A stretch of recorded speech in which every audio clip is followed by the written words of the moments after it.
Hello and welcome to this overview of Medicare telehealth policy, past, present, and future. I am Mary Moko. I am a member of the Provider Outreach and Education team at WPS, and I will be your speaker today. Joining me is my friend and colleague, Bailey Lawson, who will be assisting with some behind-the-scenes tasks. Now, just as advertised, this webinar is designed as an overview of telehealth policy, past, present, and future. It is not designed as a deep dive into this topic. I will include some billing and coding guidance and resources, and we will conclude with answers to learners' questions about the material covered if time permits. I do want to thank those of you who pre-submitted questions.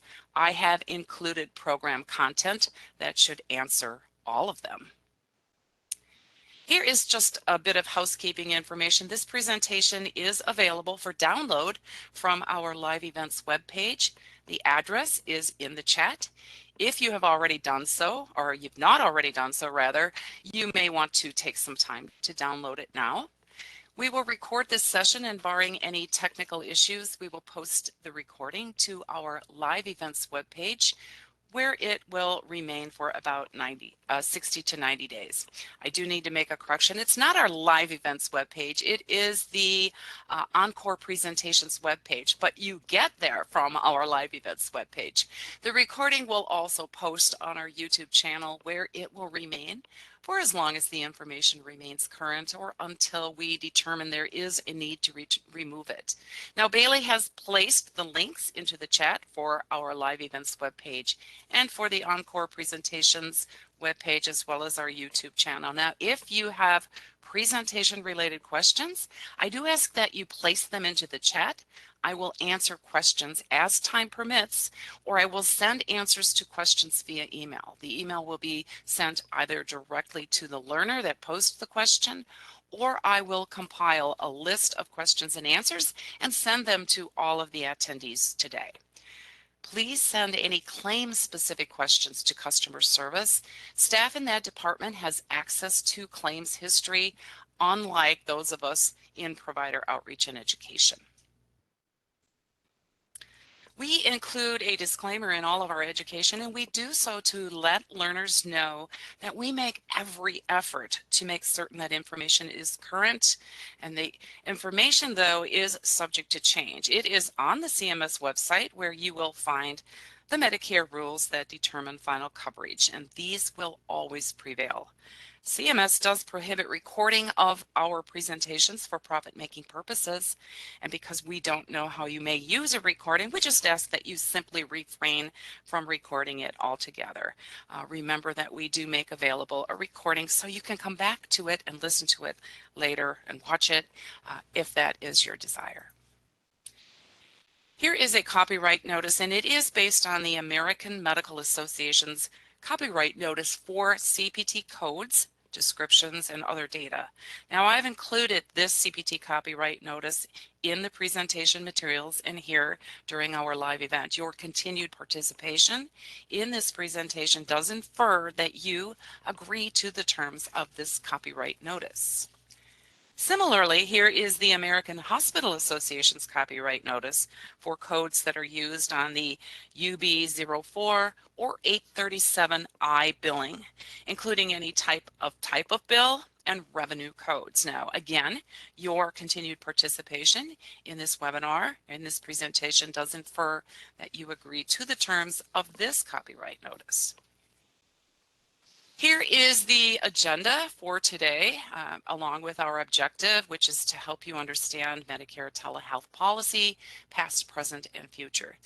The slide also includes that agenda for today, and it should look very familiar because this is exactly what appeared in the description and the advertisement for this webinar. This shows specifically what I plan to cover during this overview education session. I'll provide a definition and items you need to know about telehealth. I'm going to talk about telehealth policy changes, past, present, what might happen in the future.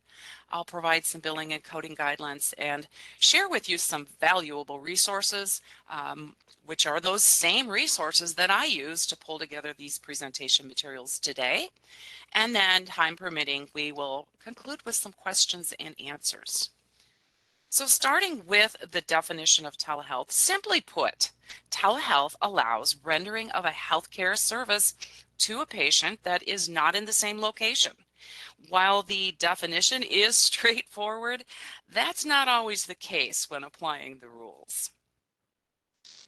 For Medicare services, informed consent is generally required for specific situations. Now, this would include sensitive examinations, advanced primary care management services, even chronic care management. But for telehealth, patient consent is required, and it must be documented in the patient's record. Now, that consent can be verbal, it can be written, but providers should have some procedures in place to make certain that they are compliant with this requirement. Now, one often asked question is, how often do you have to get the patient's consent for telehealth services?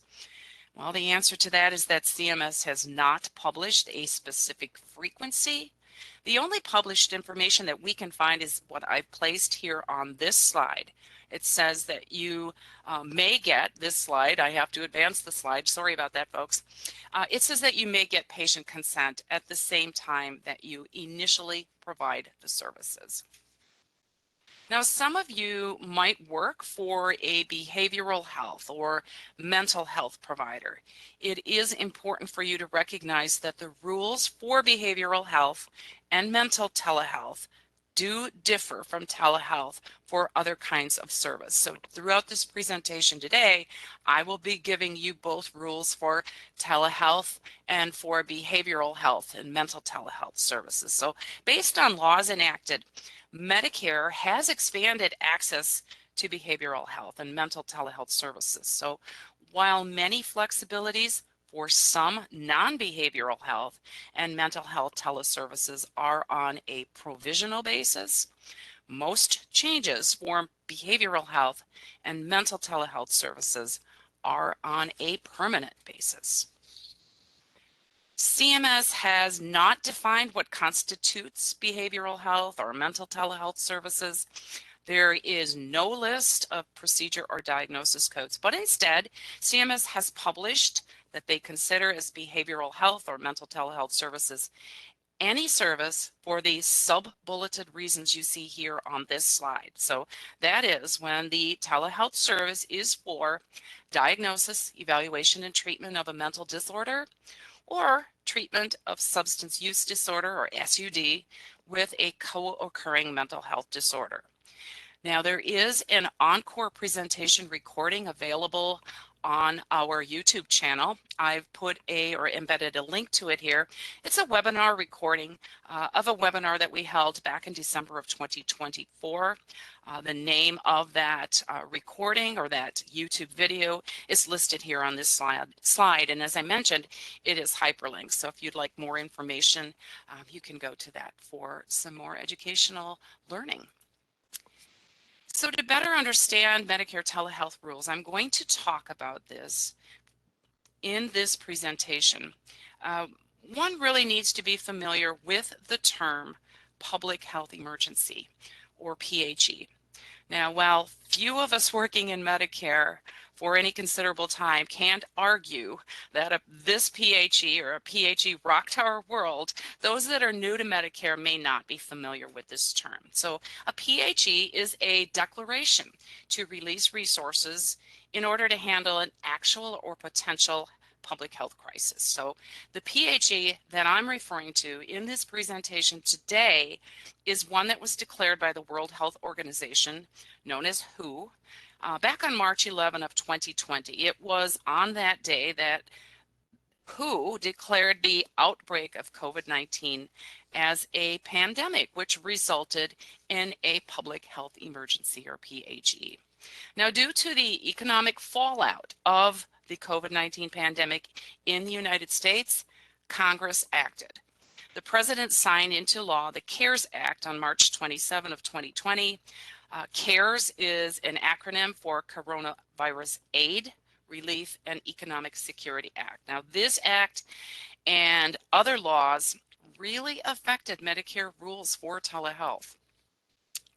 Based on Section 1135 of the Social Security Act, when the President declares a disaster or an emergency under law, the Secretary of Health and Human Services may temporarily waive or modify certain Medicare, Medicaid, and Children's Health Insurance Program requirements. Now, this is for a couple of reasons. It will ensure that sufficient health care items and services are available to meet the needs of the individuals that are enrolled in Social Security Act programs in the emergency area and time periods.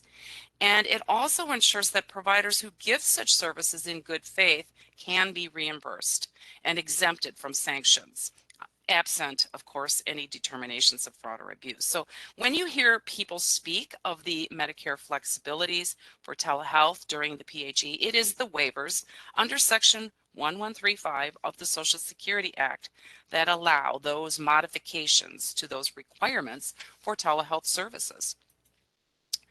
Today's webinar is designed as an overview, so I do want to review those core requirements for payment under Medicare's telehealth policy. So I'm going to begin by talking about the policy in existence prior to the PHE, or as I like to say, in the beginning. So let's talk about telehealth in the beginning. Prior to the COVID-19 pandemic, telehealth utilization in traditional Medicare really was very low, but it rose dramatically in 2020 following those temporary measures put in place at the start of COVID-19, that public health emergency. This slide lists the requirements for Medicare fee-for-service telehealth before the PHE, and I'm going to expand on each of these a bit later in my presentation, but as you can see, the telehealth service needs to be medically necessary.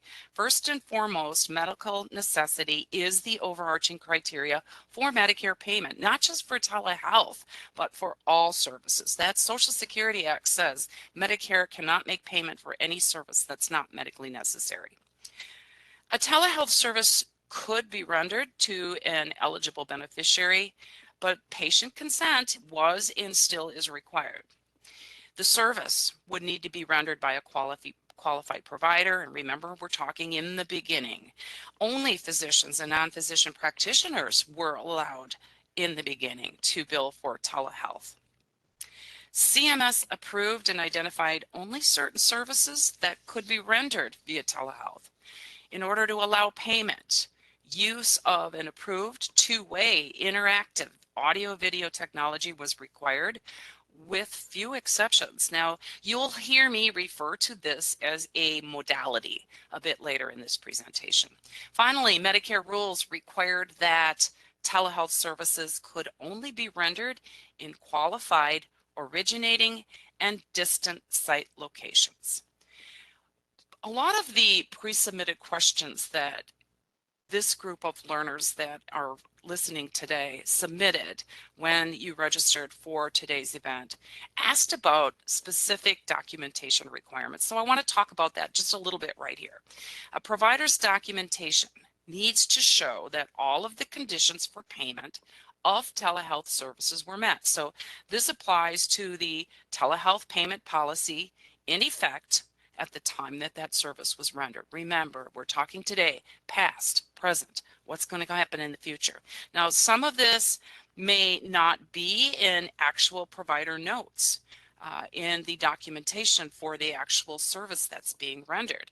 Of course, that's important, and you need to document the services that were rendered, those medically necessary services that were rendered on the date of service. But it also needs to include somewhere within the patient's records that Medicare, let me back up it for a minute.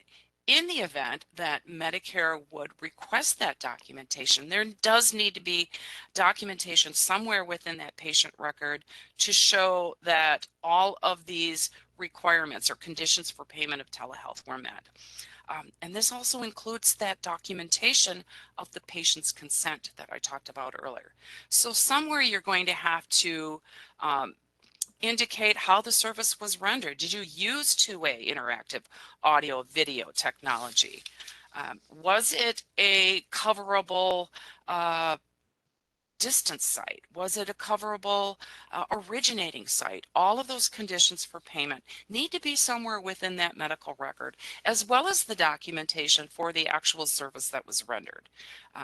Unlike any other services, or just like rather any other service, you need to document the medical necessity for the service, why the patient's being seen, or not seen in this case, it is telehealth, but why that encounter, or that not face-to-face encounter, but why that service had to occur. What did you do? What were the medically necessary reasons for doing it? And so on and so forth.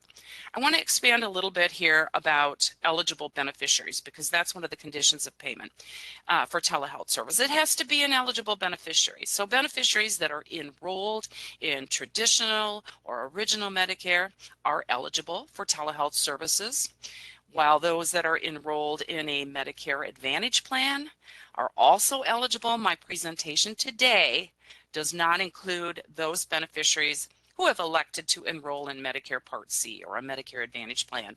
For questions about Part C coverage for telehealth, you will need to contact the plan. I'm also unable to speak about beneficiaries who receive care from accountable care organizations. While this slide does list some exceptions for ACOs, you'll need to follow those ACO instructions for telehealth when applicable. I want to talk a little bit more about qualified providers. Remember, this is in the beginning, pre-PHE. Here's a list on this slide that shows qualified providers based on CMS instructions. There are two more on the next slide. Now keep in mind that this is the list that's applicable to telehealth policy in the beginning before the PHE expansions or exceptions. Here are those other two qualified providers before the PHE. These are provider types who are unable to provide and receive payment for medical or evaluation and management services, but they are eligible to render other telehealth services. Now, this is based on their state scope of practice, of course. And of course, the service would need to be one on the list of CMS's covered telehealth services. Here is some information as it pertains to qualified providers at institutional settings, specifically practitioners who have reassigned benefits to a critical access hospital that has elected method 2 billing, or when nutritionists or registered dietitians reassign benefits to the hospital when billing hospital outpatient department medical nutrition therapy services. You can find the list of Medicare physician fee schedule services that may be considered for payment when furnished via telehealth on the CMS website. The list of codes is arranged by year. Updates and deletions thus far have occurred mostly on an annual basis, but notice that this slide does not address any list of 2026. I'll be talking about the future at the end of this presentation. Telehealth policy for services before the PHE requires that interactive communication, and at a minimum, it's audio and video equipment that needs to permit that two-way interactive communication between the beneficiary and the provider. This is what I talked about earlier that I refer to as modality. And that word modality refers to a particular way in which something exists or is experienced or expressed. So it's the modality. How does telehealth happen? How do you experience? It's through that audio and video equipment that needs to permit two-way interactive communication between the beneficiary and the provider. Now, there are some exceptions for store and forward telehealth. This is known as synchronous telehealth for situations when the patient and the provider are not acting simultaneously. You can learn more about this in the resources that I provided in the presentation materials. Now, before the PHE, CMS allowed only certain originating sites, and the originating site is where that Medicare beneficiary is loaded. The site, or is located rather. The sites needed to be located in a health professional shortage area, located in a county that is not included in a metropolitan statistical area, or an area participating in a federal telemedicine demonstration project, or in certain exemptions, of course. For pre-PHE telehealth, originating sites could be only certain medical facility settings. So services pre-PHE could not cross state lines. In other words, the provider could not be located in one state when his or her patient was at an originating site in another state. Now here is a list of approved originating sites pre-PHE. For pre-PHE telehealth services, the patient must have been at any of the locations listed here on this slide. And this slide shows the physician practice location that the physician practice location, I should say, is the sole distance site for telehealth before the PHE. It's the only place that the physician or the provider that was rendering the telehealth service could be located. Okay? So where they were physically located pre-PHE, it had to be the physician's practice location. And now I just laid the groundwork and talked about telehealth policy in the beginning. Next, I want to show comparisons in telehealth policy before and during the PHE. Let's start with who can perform and receive telehealth. Only certain licensed providers can bill for telehealth services before the PHE, or could bill. The patients needed to have a pre-existing relationship with their provider. In other words, Medicare would not allow payment for a new patient service rendered via telehealth. They had to have that existing or pre-existing relationship. Now, after the CARES Act and the CMS 1135 waiver that I talked about earlier, any clinician could bill Medicare for telehealth services, and it didn't matter if there was a pre-existing relationship between the provider and his or her patient. Next is location. Let's compare. Before the CARES Act, that CMS 1135 waiver, only certain sites were allowed as the originating site, and the physician could conduct telehealth only from his or her practice location. The beneficiary's originating site had to be in the same state as the distant site practitioner. After the Act and waiver, any site, including the patient's home, qualifies as an originating site. CMS also allowed a physician's home as the distant site, or the site where the physician conducted that telehealth service, where he or she was physically located when he or she conducted the telehealth service. So also after the CARES Act and that 1135 waiver, telehealth services could cross state lines as long as state licensure laws allowed this. The provider does need to use the distant site address to determine which MAC to submit his or her claim to. Pre-PHE, the modality required that interactive audio-visual technology or modality using only approved technology platforms, but after the CARES Act and the waiver, CMS does allow or did allow audio-visual or audio-only technologies, and they explained their approved platforms. In the beginning, for behavioral health and mental health telehealth, CMS would require an in-person evaluation 6 months before initiating the treatment via telehealth, and an in-person visit annually thereafter. But during the PHE, and based on the CARES Act and the waiver, CMS did not require this. Before the PHE, coinsurance and deductible applied for telehealth, and generally payment for telehealth services was less than for in-person services. But during the PHE, providers were allowed to reduce or waive that cost sharing for telehealth services. Payment during the PHE is made as if the service was in person, and it does include audio-only services. Now let's take a look at some PHE telehealth flexibilities that came about during the PHE and actually carried over beyond the PHE. Some flexibilities are provisional, some are permanent. During the PHE, CMS suspended frequency limits for certain services. These services included subsequent inpatient visits and subsequent nursing home visits, and also critical care consultations. These frequency limits are suspended through calendar year 2025. CMS also extended their definition of direct supervision for those situations requiring direct supervision.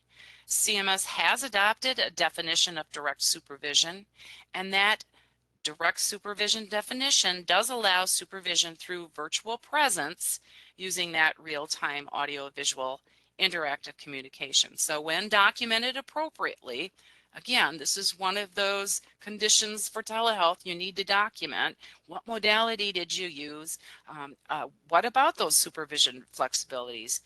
You are going to need to include in your documentation that the service is considered to meet Medicare's extended definition of direct supervision, and that goes through calendar year 2025.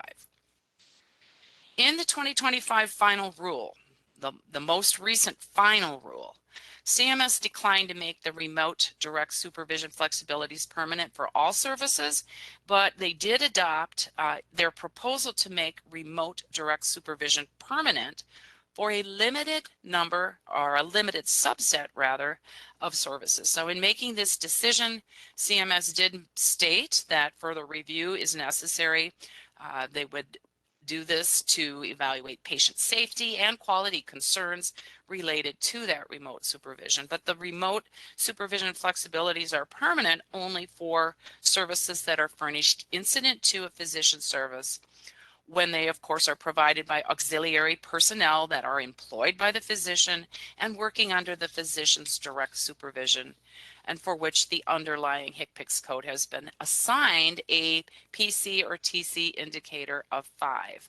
And what I'm talking about is the PC-TC indicator that you can find in a column that appears on the CMS Physician Fee Schedule Relative Value file, and I've asked Bailey to place a link to that into the chat. Now, there are services, incident to services, described by CPT code 99211. This is that office and other outpatient visit for evaluation and management of an established patient.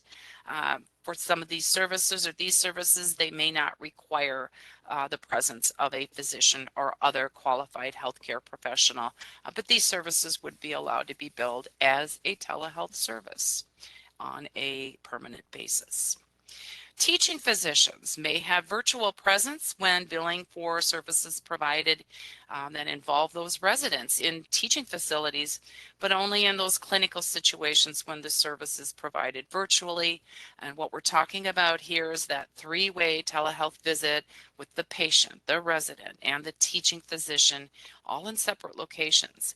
And that condition for payment or exception is available through December 31 of 2025. Now, when the PHE ended, CMS did not abruptly end the flexibilities that they extended during that public health emergency. During the next portion of my presentation, I am going to address the extensions. Another law, the Consolidated Appropriations Act of 2023, provided extension of Medicare telehealth flexibilities through December 31 of 2024. And then later, the American Relief Act of 2025 was enacted, and that extended some of those flexibilities even longer through March 31 of 2025. And it also made some of those flexibilities permanent. So it was after this law was enacted that WPS began to receive a lot of questions about what was going to happen beyond March 31 of 2025. In spring of 2025, Congress swooped in, and the full year Continuing Appropriations and Extension Act of 2025 was signed into law on March 15th. The good news is that it is in section 2207 that you can find certain telehealth flexibilities were extended. The bad news is that the extension will expire on September 30th of 2025, and today is September 11th of 2025. So let's take a look at the latest list of those telehealth extensions. In effect now, but ending September 30 of 2025, are the extensions shown here on this particular slide. So ending on September 2025, patients can receive telehealth services in their home. No geographic restrictions for originating site. Telehealth can be provided by all eligible Medicare providers. And Medicare services, those telehealth services, could be delivered using audio-only communications platforms. Absent any congressional action, these are going away after September 30 of 2025. We get questions about FQHC and RHC Medicare telehealth policy. So I wanted to provide some information about these for you. Since this is a telehealth overview, I'm not going into depth about these services. I would need a full more 60 minutes in order to do that. But for these services, again, it's important to realize that the rules for behavioral health and mental telehealth services differ.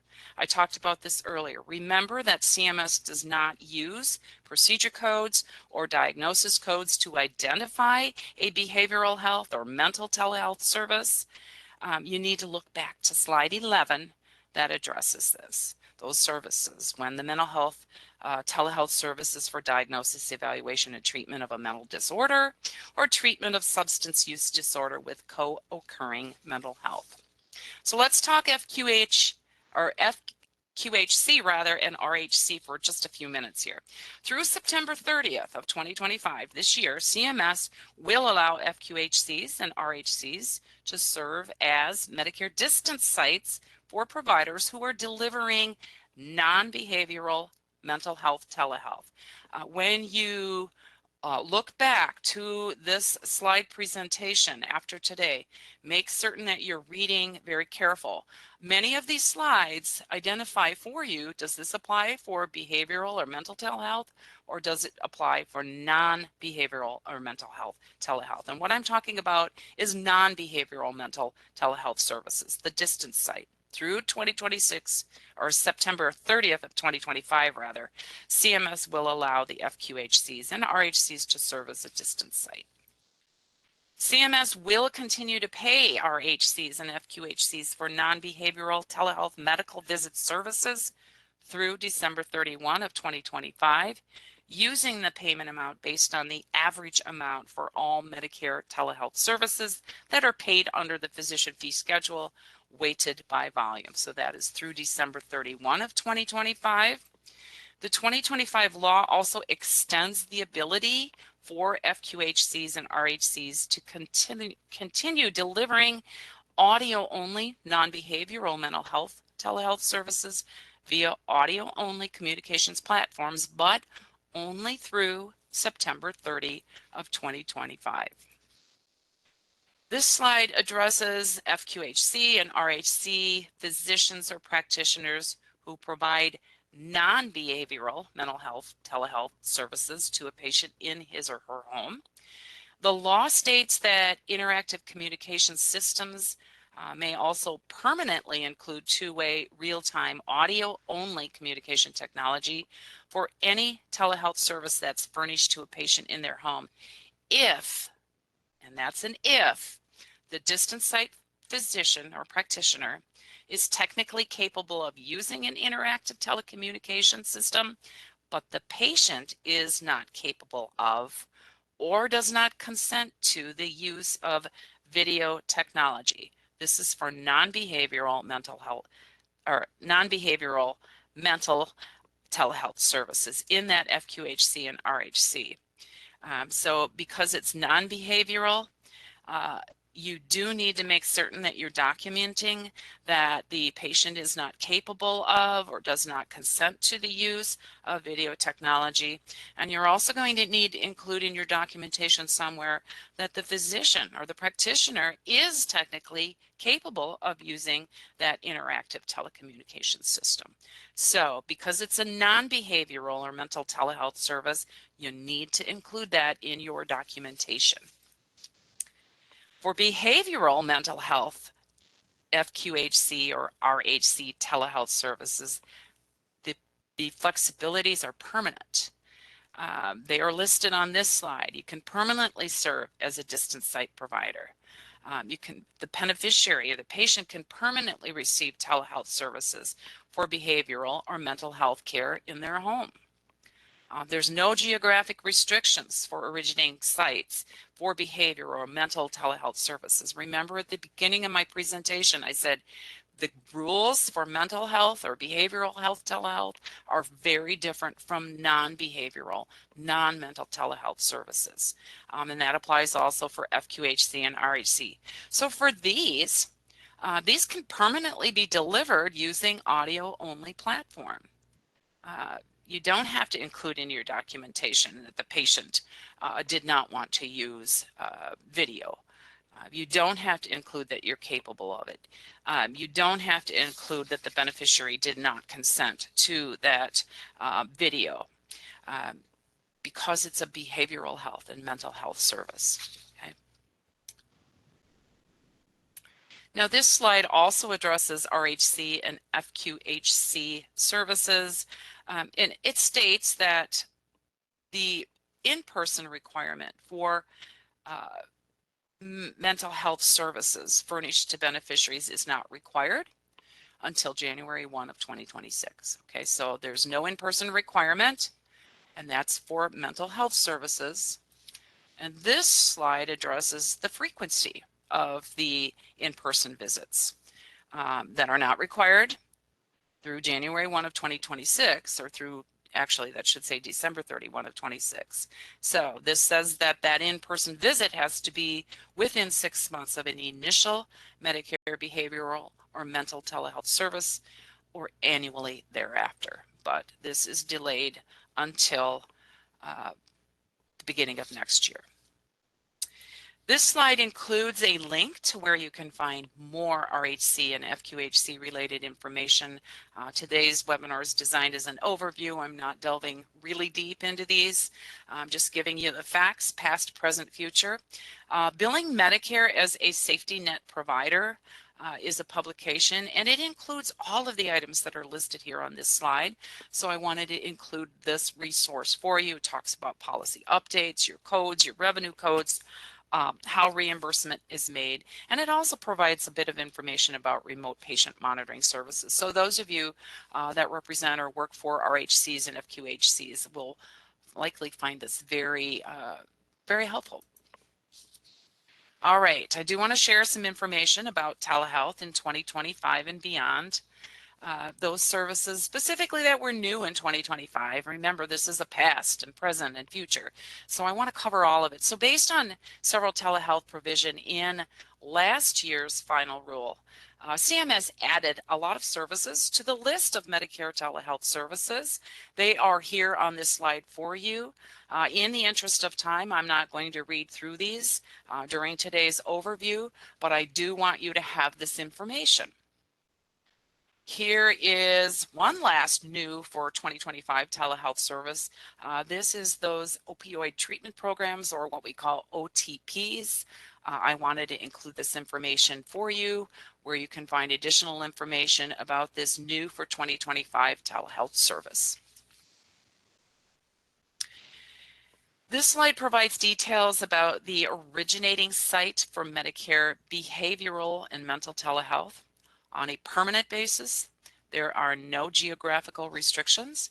If you are rendering a mental health telehealth or behavioral health telehealth service, providers listed on this slide based on the 2025 final rule and continuing on the next slide can permanently serve as a distant site provider. Remember, the distant site is where the provider is located. All of these provider types can serve as a distance site provider. Includes nurse practitioner, certified nurse midwife, all of those on this slide. And continuing over here, these are more providers who can permanently serve as a distance site provider. And remember, this came about in 2025. Clinical psychologists, marriage and family therapists, mental health counselors, some of those provider types that are now eligible to enroll and receive direct reimbursement from Medicare for their medically necessary services that are provided for beneficiary or Medicare beneficiary that are eligible. All right.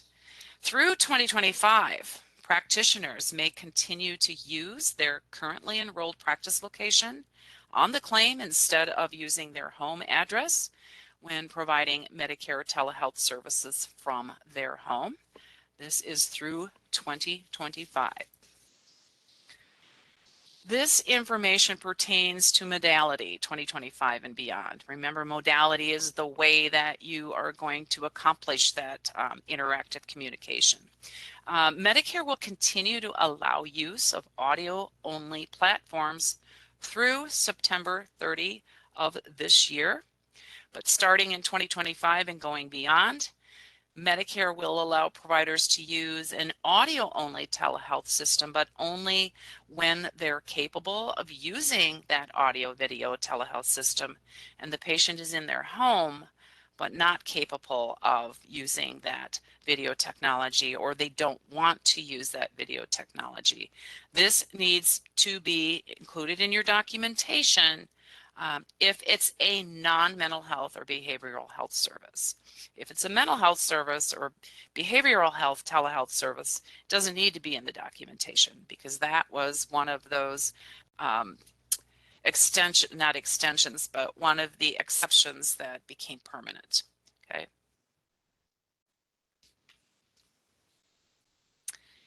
I have included this slide to address those authorized providers who can prescribe controlled substances. CMS will allow telehealth flexibilities that were implemented during the COVID-19 PHE, but only when they meet certain criteria, and only through December 31 of 2025. I've included a link to find more information in the last bullet on this slide.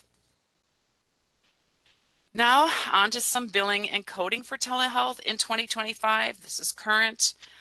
Unless the 2026 final rule, which is yet to be published, states otherwise, you'll continue to follow these guidelines into 2026. Let me repeat that. Unless that final rule, which is yet to be published, states otherwise, you're going to continue to follow these guidelines. Or unless Congress takes any action and swoops in again and changes things, that could happen. For telehealth services submitted to Medicare for payment, there are 2 valid place of service codes to be used. You would report 02 for telehealth that's provided in other than in the patient's home. Use or report place of service 10 for telehealth that's provided in the patient's home. To describe the originating site facility fee, you report HCPCS code G3014. These are modifiers to consider reporting when billing for Medicare telehealth services. Report modifier 93 when using an audio-only telecommunication system. Remember here that the documentation must show that the billing provider is capable of using audio video, but the patient preferred audio only, or they're unable to use it. And this would apply for those non-behavioral health, mental health services. Modifier FQ is used to report audio only telehealth when the focus is on behavioral health or mental health telehealth. For institutional billing, and only for dates of service on or after January 1 of 2024 and through December 31 of 2024, report modifier 95 for the situation that's described here in this slide in those first 2 sub-bullets, clinician in the hospital, patient in the home, or outpatient therapy provided by telehealth by PTs, OTs, or SLPs. That's physical therapists, occupational therapists, or speech language pathologists that are employed by hospitals. So I did include this because I didn't know if some of you might have a claim that has an old date of service that you need to have processed by Medicare. So this really pertains to dates of service January 1 of 2024 through December 31 of 24. GQ modifier is used to indicate a telehealth service rendered using store and forward technology. We refer to this as synchronous telehealth systems or telecommunication systems, asynchronous. Remember that these services, your documentation would reflect any of this modifier, these modifiers that you're reporting on the claim. Another modifier, G0, is reported for telehealth services furnished for diagnosis, evaluation, or treatment of symptoms of an acute stroke. This began back in 2025 or this year. I've included more billing details on this slide if you bill for these telehealth services. Finally, the GT modifier is used on institution claims billed by critical access hospital method 2 providers. Now, this is the modifier that indicates that the telehealth was rendered using an interactive audio and video telecommunications system. And now coming up is the information that many of you indicated you wanted to learn about when you registered for this event. The federal government took a range of steps to expedite the adoption and awareness of telehealth. Some of the telehealth flexibilities have been made permanent, while others are temporary. I talked about a lot of those already. The past, the present, how did it compare, the PHE, during the PHE, compared to in the beginning? As of today, CMS has sent no notice to MACs that affects the extensions that are set to expire after September 30 of 2025. Thus, there are no changes to share with you at this time. If CMS provides instructions to the MACs regarding education about changes to telehealth policy, if Congress swoops in and changes something, and CMS provides that instruction to us, we will share it as CMS deems appropriate. So when CMS tells us to make public the information that they instruct us, we are going to do that. We're going to do that timely. We'll get that information to you. But as of today, CMS has sent no notice to the MACs. And when I say to the MACs, that's a Medicare administrative contractor. That includes WPS and all of the AB MACs that process claims for Medicare.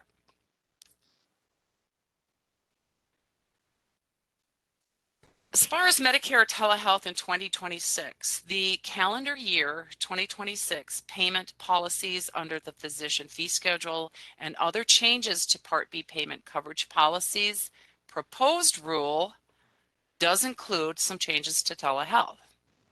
While we are unable to share CMS final guidance until the rule is published and CMS provides those necessary directives, any system change instructions to the MACs, I do want to make you aware that CMS has published a fact sheet on their website that summarizes the proposed changes for calendar year 2026, including those that could affect telehealth policy. We're not educating on the proposed rule because everything in that proposed rule can change. Public comment on the proposed rule changes must be received no later than 5 p.m.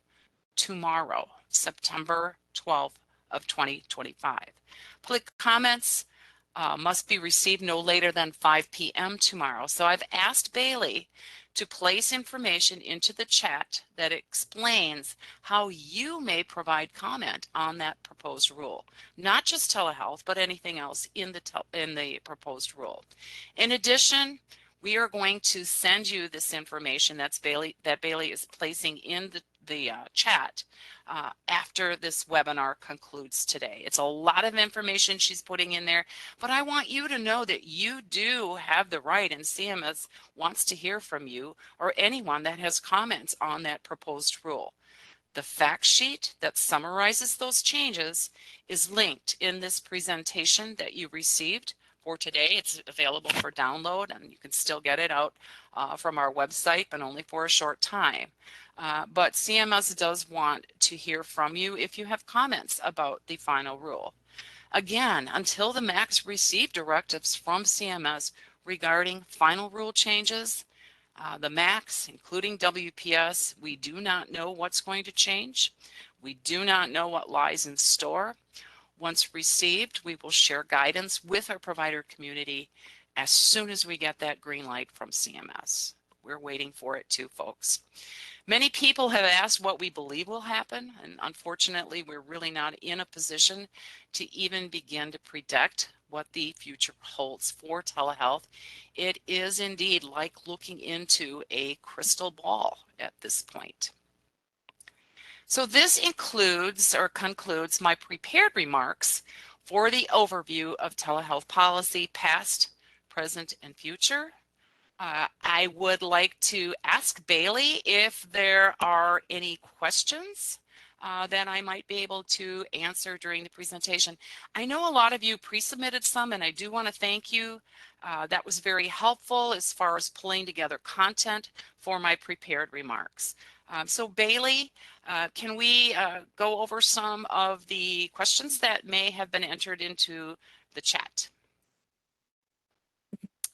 if there are any? There have been several in the chat. Let me just get it pulled up here. Sorry, there have been several.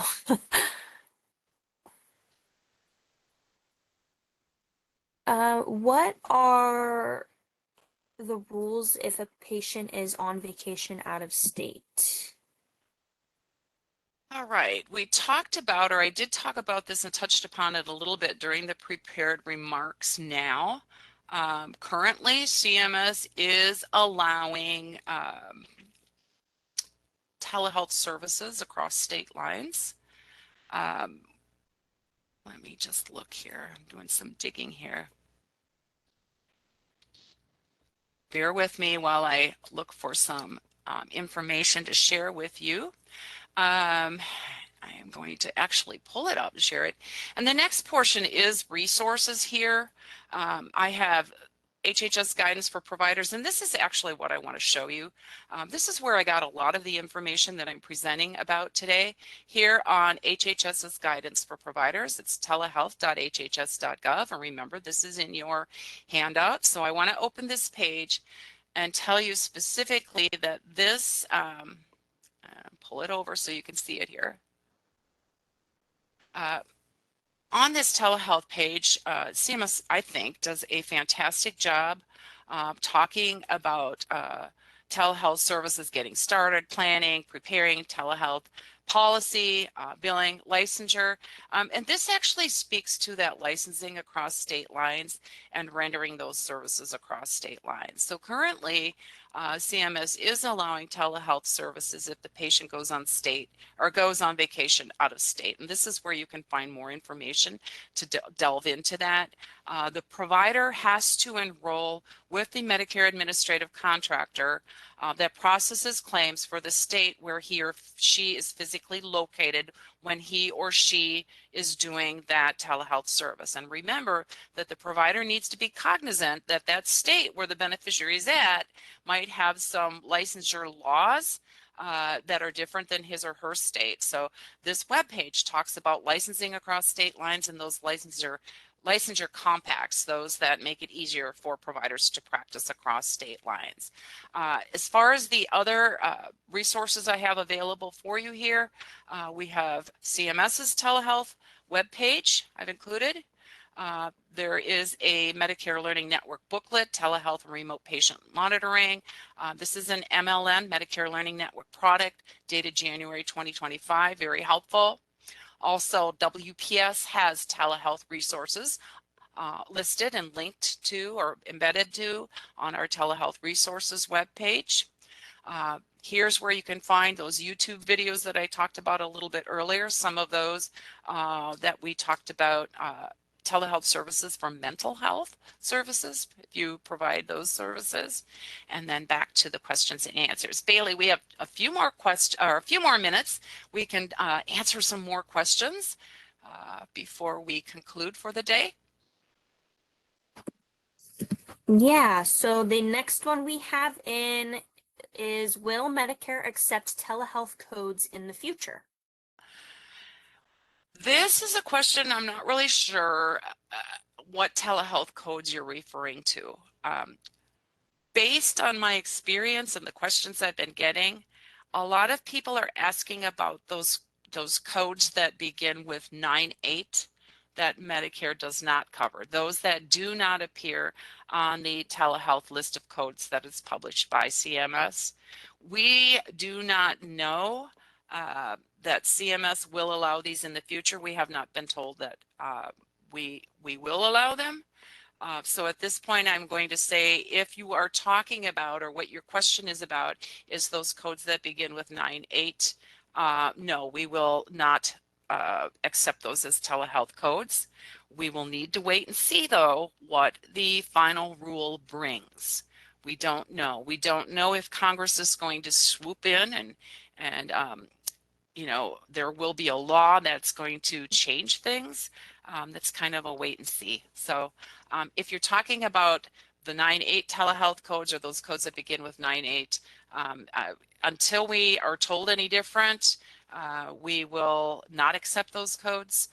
We will accept only the telehealth codes listed on the list of codes published by CMS. Do we have another question, Bailey? We do. There is one that says, can home be billed if the patient is anywhere as long as they are not in the facility? For this one, I'm going to ask that you go back to the slide deck. Look at those place of service codes that I have included in the presentation. There's a 02 place of service code and a 10 place of code. And I'm digging for it back here in the PowerPoint presentation. These are the place of service codes that you would report for the mental health services. 02 is for telehealth that's provided other than in the patient's home. You would report place of service 10 for telehealth that's provided in the patient's home. So if the patient is anywhere, not in a facility, you know, you would have to ask, are they in their home, or are they in someplace other than their home? This kind of sounds like it might be other than in their home, in which case it would be a 10. If the patient's in their home, it's 02. Time for one more question, Bailey. Yes. What key information needs to be documented to support the use of telehealth? Okay, that's a great question, and it's one that I talked a little bit about earlier, and I did get a lot of requests in the pre-submitted questions to talk about documentation, which is why I did talk about documentation during my prepared remarks. You're going to need to document that all those conditions in order to make in order for Medicare to consider reimbursement for a telehealth service are met. You know, is there consent? Was it verbal? Was it written? You need to include that. Is it in a place where you can render telehealth services? Where was it? You're going to report that place of service on your claim. Is there a modifier you need? Does your documentation justify the use of that modifier? Remember, some of the modifiers speak to that modality that you're using. So that needs to be in that medical record somewhere. It might not be in the actual note. Let's say that an E&M, telehealth service, is being rendered. It might not be in the E&M note, but it needs to be in the record.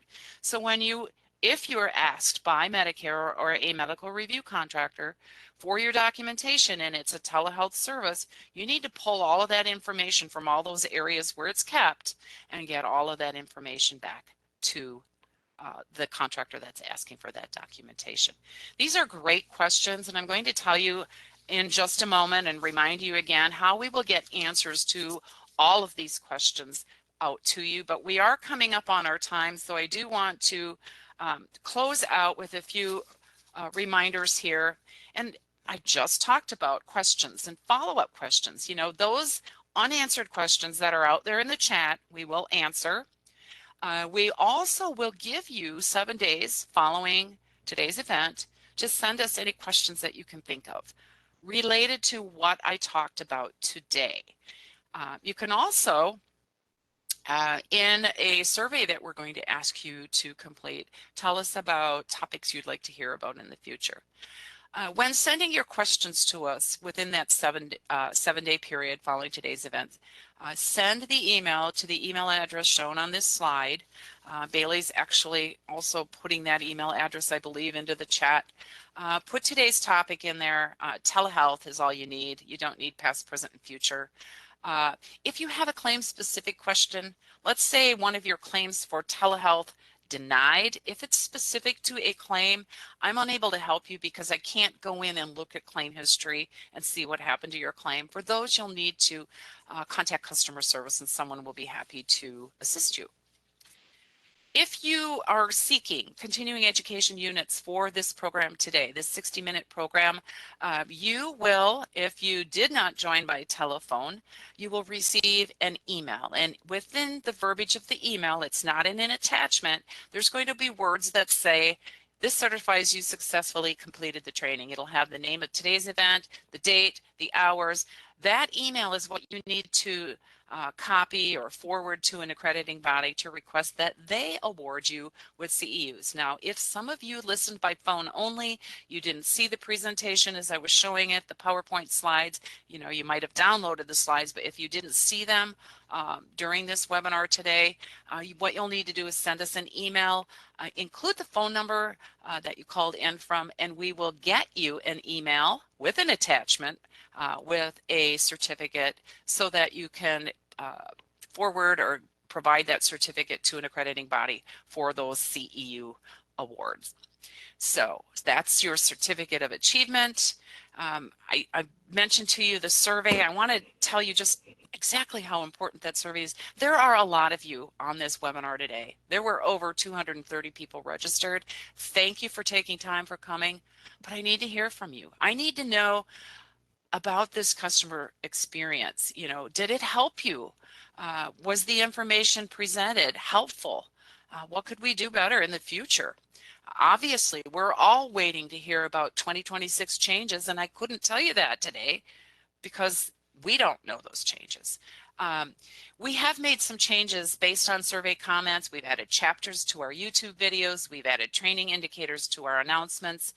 And that is very, very helpful to providers. And it is based on those comments in those surveys that we made these changes. These are provider outreach and education changes.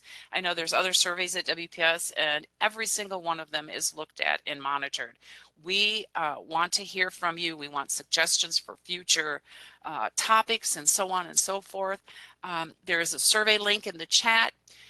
If you've not already taken the survey, you're going to have another chance to take that survey, because when you close out of the webinar today, you're going to get a pop-up box that looks like that white box at the bottom with the yellow triangle at the top. That's not a malicious pop-up of any sort. It's just a pop-up asking you to go to CMS's website to complete the survey. Your feedback, your input, your comments are so very, very important. We want to hear from you. At this time, I would once again like to thank you for attending. We do look forward to those survey comments. Please just take a few minutes to complete that survey if you've not already done so. We hope to have you join us at future events. We're looking forward to your comments. You may now disconnect. Thanks, everyone.